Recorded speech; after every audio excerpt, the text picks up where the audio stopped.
¿Alguna vez te has preguntado por qué las cosas caen hacia abajo y no hacia arriba? ¿O cómo es que los planetas giran en órbitas perfectas alrededor del Sol sin chocar? La respuesta a estas preguntas y a muchas otras que definen nuestro mundo moderno se la debemos en gran parte a un solo hombre, Isaac Newton. Hoy no solo vamos a hablar del científico de la peluca blanca que todos conocemos por los libros de texto. Vamos a descubrir al hombre detrás del mito, un genio solitario, a veces irascible y profundamente misterioso, que cambió para siempre nuestra comprensión del universo. Así que, prepárense para un viaje fascinante a la mente de uno de los más grandes gigantes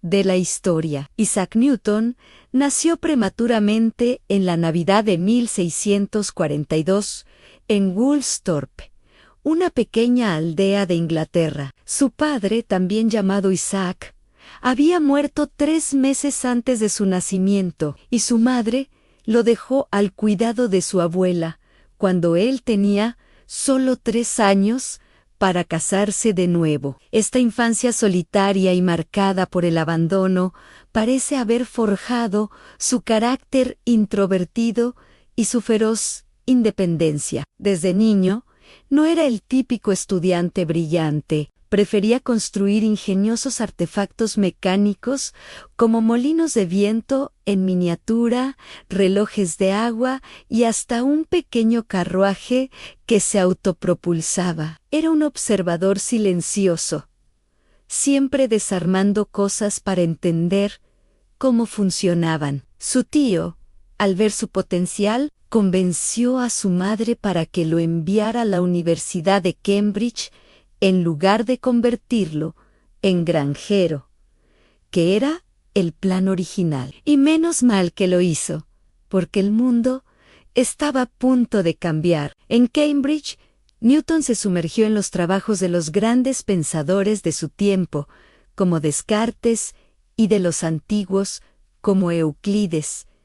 Pero no se conformaba con solo leer. Devoraba el conocimiento, lo cuestionaba y lo llevaba más allá. Su mente era insaciable, y entonces ocurrió algo inesperado. Entre 1665 y 1666, la Gran Plaga azotó Inglaterra y la Universidad de Cambridge tuvo que cerrar. Newton, con poco más de 20 años, tuvo que regresar a su casa en Woolsthorpe. Para cualquiera, esto habría sido un contratiempo. Un año perdido. Para Newton, fueron sus años milagrosos. Aislado del mundo, sin profesores ni distracciones. Su genio explotó de una forma sin precedentes. Fue durante este periodo de aislamiento que sentó las bases de sus 3 grandes descubrimientos. Primero, desarrolló lo que hoy conocemos como cálculo. Imaginen tener que describir el movimiento, el cambio constante. Las matemáticas de la época no eran suficientes. Newton inventó una nueva herramienta matemática para poder hacerlo. Al mismo tiempo, en Alemania, otro genio, Gottfried Leibniz, desarrollaba una herramienta similar de forma independiente, lo que más tarde desataría una de las disputas intelectuales más amargas de la historia.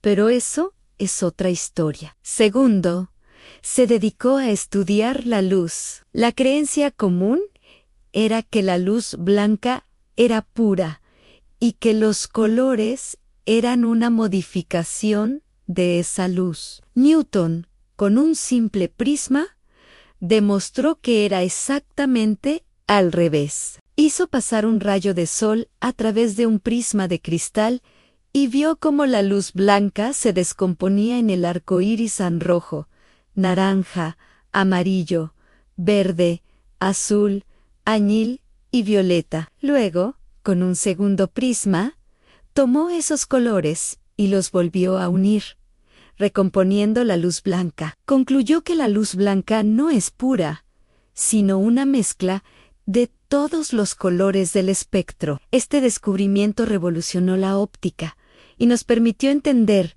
desde cómo funcionan nuestros ojos hasta por qué el cielo es azul. Y por supuesto, el tercer y más famoso descubrimiento de este período, a la gravedad. La leyenda cuenta que Newton estaba sentado bajo un manzano cuando vio caer una manzana. Y aquí está la clave del genio de Newton.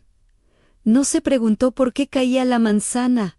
Eso era obvio. Se preguntó si la misma fuerza que hacía caer la manzana era la que mantenía a la luna girando alrededor de la Tierra, sin caer sobre nosotros ni escaparse hacia el espacio. Esta fue la idea revolucionaria: conectar un fenómeno terrestre y cotidiano, la caída de una manzana, con el movimiento de los cuerpos celestes. Se dio cuenta de que la gravedad no era una fuerza exclusiva de la Tierra, sino una propiedad fundamental de la materia. Cualquier objeto con masa atrae a cualquier otro objeto con masa. Tras su regreso a Cambridge, sus logros no pasaron desapercibidos, y con solo 27 años fue nombrado profesor lucasiano de matemáticas, una cátedra que hoy ocupa gente como el fallecido Stephen Hawking. Pero Newton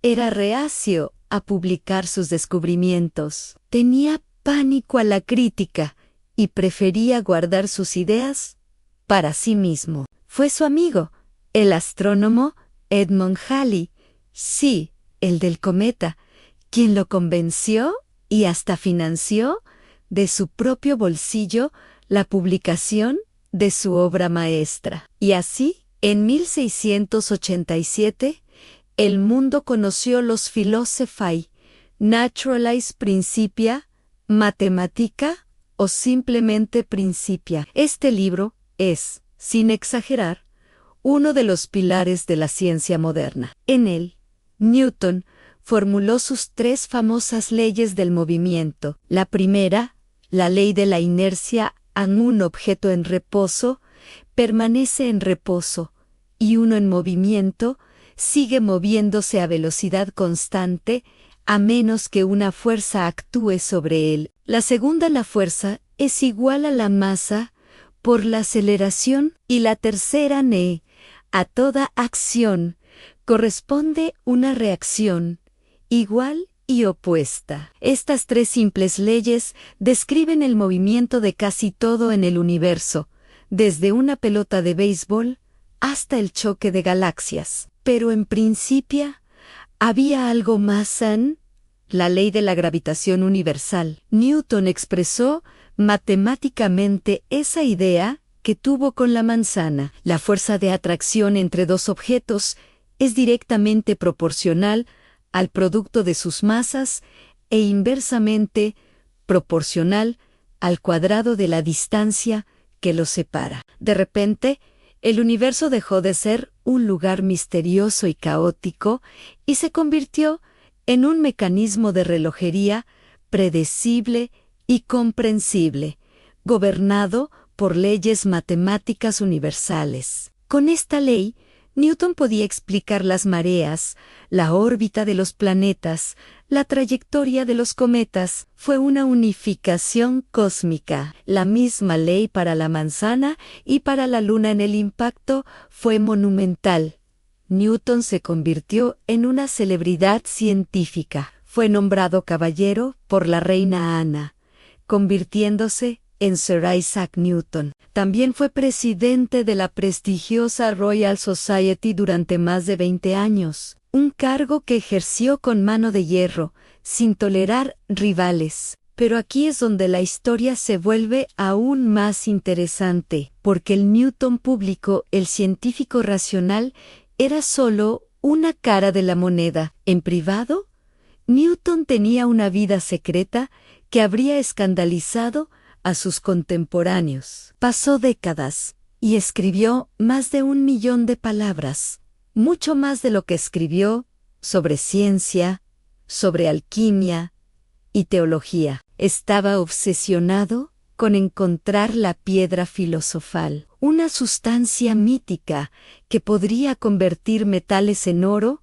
y otorgar la vida eterna. También se dedicó a interpretar profecías bíblicas, tratando de calcular la fecha exacta del Apocalipsis. Para Newton, no había separación entre ciencia, religión y magia. Para él, todo era parte de un mismo esfuerzo por descifrar los secretos que Dios había escondido en el universo. La gravedad era tan misteriosa y divina como el alma humana. Hacia el final de su vida, aceptó un puesto como director de la Real Casa de la Moneda de Inglaterra, y no fue un cargo honorífico. Se lo tomó muy en serio, aplicó su mente brillante y su carácter implacable para perseguir a los falsificadores de moneda, a quienes llevaba a juicio sin piedad. El mismo hombre que desentrañó los secretos del cosmos pasaba sus días interrogando criminales en las tabernas de Londres. Isaac Newton murió en 1727 a los 84 años y fue enterrado con todos los honores en la abadía de Westminster, un privilegio reservado para reyes y héroes nacionales. Su legado es inmenso. Durante más de 200 años, la física newtoniana reinó de forma absoluta. Su visión de un universo mecánico y predecible dominó el pensamiento occidental. No fue hasta principios del siglo XX, con la llegada de Albert Einstein y la relatividad, que empezamos a ver que las leyes de Newton, aunque increíblemente precisas para nuestro mundo cotidiano, no contaban toda la historia, especialmente a velocidades cercanas a la de la luz o en presencia de campos gravitatorios muy intensos. Einstein no destruyó a Newton, se apoyó en sus hombros para ver más lejos, tal como el propio Newton dijo una vez en sí: «He visto más lejos es por estar sobre los hombros de gigantes». Hoy, cada vez que usamos un GPS que calcula órbitas de satélites, cada vez que un ingeniero diseña un puente o un avión, cada vez que lanzamos una nave al espacio, estamos usando los principios que Isaac Newton nos legó hace más de 300 años. Él nos dio el lenguaje matemático para hablar con el universo. Fue un hombre complejo, solitario, brillante y profundamente humano, que nos enseñó que con curiosidad y una mente abierta podemos empezar a comprender el magnífico cosmos en el que vivimos. Gracias por acompañarme en este recorrido por la vida de una de las mentes más extraordinarias de la historia. Si te ha gustado el video, no olvides darle al like, suscribirte al canal y activar la campanita para no perderte futuros episodios. Hasta la próxima.